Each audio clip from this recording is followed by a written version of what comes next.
country where you have a president, you have a first lady, you have the first son, you have the first daughter. The one family has basically. Have you not seen videos of Tinubu being given preference over ministers? Mr. Ebuka, in which serious country do you permit that? Because to begin with, if you are going to use pipeline vandalization as an excuse to declare a state of emergency, I personally find the argument about whether the president can suspend a governor or not offensive. It is an argument that should never even be put forward. But whether there is a basis to declare a state of emergency, if it is pipeline vandalization, why is Governor of Bayelsa State still in office? Because just 3 days after, pipeline was blown in Bayelsa. Since this president Tinubu became president, Nigeria has lost billions, if not trillions, due to vandalization of oil installations and due to the theft of oil in the Niger Delta. Why has the president not declared state of emergency to remove? And by the way, does the governor control the pipeline? Is the governor the appointer of the Inspector General of Police? Is it the appointer of the Chief of Naval Staff? Is it the governor that awarded pipeline protection contract to Tombolo and others? So this is an excuse that the president has manufactured in his head. And let us be more serious. Even if you are saying that because there is an insecurity in a state, you want to remove the governor. Mr. Ebuka, I'm talking to you. People are fleeing their homes in their thousands in Ondo State. The president has not declared state of emergency. As I'm talking to you, there is this crisis in Osun State. Communal crisis where people are running everywhere. The president hasn't even come out to say anything. In the north, people are being slaughtered. So if it is that once there's insecurity, you must remove the chief executive officer, Tinubu himself should no longer be president. Well, the Nigerian judiciary is the Nigerian judiciary. It is not an American judiciary. It is not Congolese judiciary. It is not Zimbabwean judiciary. Judiciary existing in Nigeria is a reflection of the Nigerian society. Now, if you look at what has happened in Rivers State, let's even start from Parliament. I personally am not surprised. You have a man at the Senate who is the former governor of my state. I always say I can write a book in volumes about Godswill Akpabio. I don't want to discuss him today. But you have a National Assembly that almost all their members stood on their feet singing, "On your mandate, we shall stand. On the mandate, Bola, on your they are standing on Tinubu's mandate. The question is, what is that mandate? I had asked on this TV station, is it a mandate of corruption? Is it a mandate of accountability? Is it a mandate to ensure that we have stable electricity? They are still standing on Tinubu's mandate. You know what makes this laughable? The Senate president is a lawyer. National Assembly has the power, temporarily, to assume the legislative functions of the House of Assembly. But guess what, Mr. Ebuka?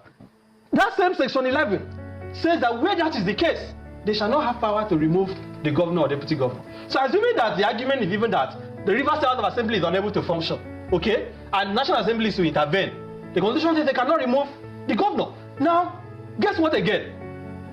The administrator, sole administrator, I don't even know. I saw I don't know, because I mean, you are in entertainment, you are a big shot in entertainment. I did not see you. I know you are not a comedian, but I did not see all the Sabinos and the others in the villa when Tinubu was carrying out that comic display in the name of swearing in a sole administrator. You say you are swearing him in with which constitution? Which oath of office? Because under the constitution. And he took office before the National Assembly. Before the National, he saw him on the same day. Of course, it was predetermined. But I'm saying, which oath did he subscribe to? Is there enough oath for sole administrator under our constitution? And you are saying they have even now released, from what I read, about 400 billion that was withheld based on the judgment of the Supreme Court. Because you mentioned the judiciary. Supreme Court says that because the governor did not recognize the Emawele-led house, did not present the budget to them, therefore there is justification to withhold Rivers State allocation. Now, Tinubu, in his broadcast to Nigerians, said that Fubara did not implement the decision of the Supreme Court. But in you now, wanting to claim you want to obey the constitution, you have gone ahead to remove the governor, remove the deputy governor, remove the house. You are now releasing the budget that Speaker of should be withheld because there was no House of Assembly to a sole administrator after you have dissolved the same House of Assembly. So you see how they are making a mockery of our country. And section 120 and 121 is clear that 1 kobo of the resources of a state cannot be appropriated, cannot be used without what is called an appropriation law. This Vice Admiral Ibok that has now been appointed as sole administrator, which budget is he going to implement with the money that has been released to him? This is an illegality that has been cooked in the villa, and I will even say it is a coup against the government of Rivers State, because the very idea of saying that you are suspending a House of Assembly of a state, you are suspending a governor of a state, is unheard of. It is totally unacceptable. There is no legal argument that can support this. And in any event, the governor has 4 years.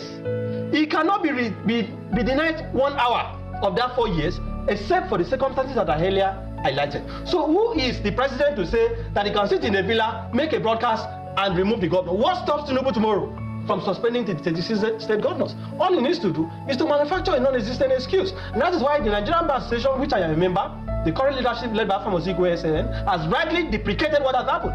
And I pray that the courts will intervene. Finally, when this happened in Plateau State, because you mentioned Plateau in 2004, people are saying, oh, Obasanjo did it. Who is Obasanjo? A military general? Who did they appoint? General Chris Ali, that was appointed in Plateau State. Ebuka, I want you to ask those who are listening, why is it that when a sole administrator is appointed, there's always someone with a military background? Because the very idea of appointing a sole administrator in a democracy is a product of the military, is a product of dictatorship. Now, when that matter went to the Supreme Court, unfortunately, the Supreme Court lost an opportunity to pronounce on it on technical grounds, saying that as at the time Dariye brought that action, or it already the bringing of that action, the man who was sole administrator did not give consent to it. That is why Fubara cannot go to the Supreme Court. But why has Fubara not gone to the Federal High Court to challenge it? Because it looks like we're even crying more than they believe. I look at him today, coming out of the church in Port Harcourt. He's still smiling, wearing white. In his broadcast, he was still saying, in his statement, he was still saying, Mr. President, Mr. President, Mr. President. Tinubu has removed him from office. Fubara should become a man and begin to speak like a governor of a state. And it is very embarrassing that the 36 state governors are now becoming poets. They issued they gave Nigerians poetry to read, that they cannot intervene in a partisan matter. The South governors are divided. It shows it what we call complete state capture. That all institutions in our country today have been viciously captured. That you cannot find a single person, a single institution that is able to stand up and reprimand this president for what he has done. And when Nigerians went to protest during the end bad governance, they were charged for treason, for carrying Russian flag. And some of them were asking the military to take over. Today, Tinubu has handed over Rivers State to the military. Because the man that is sole administrator is a member of the military, even though he has resigned. And look at the man. He says he wants to restore law and order. Before he was appointed, were schools on fire? Were churches not functioning in Rivers State? Were civil servants not going to work? What is the law and order that you want to restore? This is an illegality that Tinubu has bettered. And Nigerians have a responsibility to oppose it. It sickens me that this party, APC, that came to power through protest, you recall the Occupy Nigeria movement, the role that they played. Suddenly today, protest has become a treasonable act. This is our country. We cannot run away. How do you live in a country where you have a president, you have a first lady, you have the first son, you have the first daughter? The one family has basically, have you not seen videos of Tinubu being given preference over ministers? Mr. Ibuka, in which serious country do you permit that? Have you seen the convoy that Tinubu moves around? Have you seen the convoy of the president and the Senate president? These people are taking us for a ride. They believe Nigerians are conquered people. It is left for us to determine whether we will permit this or not. But we have to begin to demand systemic and drastic changes in the way things are done. And it is because they are not afraid, Ebuka. They claim that they have approved the so-called emergency. The constitution said you need 2/3. Mr. Ebuka, there is no journalist in Nigeria, nobody in Nigeria today can give you the number of senators that voted in favor of the emergency. Why? Because it was by voice vote. How do you determine 2/3 by voice? People just screaming, yeah. A year. How do you determine 2/3 of that? How do you determine 2/3 by voice? It has to be by head count. So the National Assembly embarrassed itself. The National Assembly has abdicated its responsibility, and that is why I say that what we have now is a case of parliamentary redundancy. They have become redundant. They no longer realize the responsibilities that they have, and it is painful because when the military struck, only the judiciary was preserved.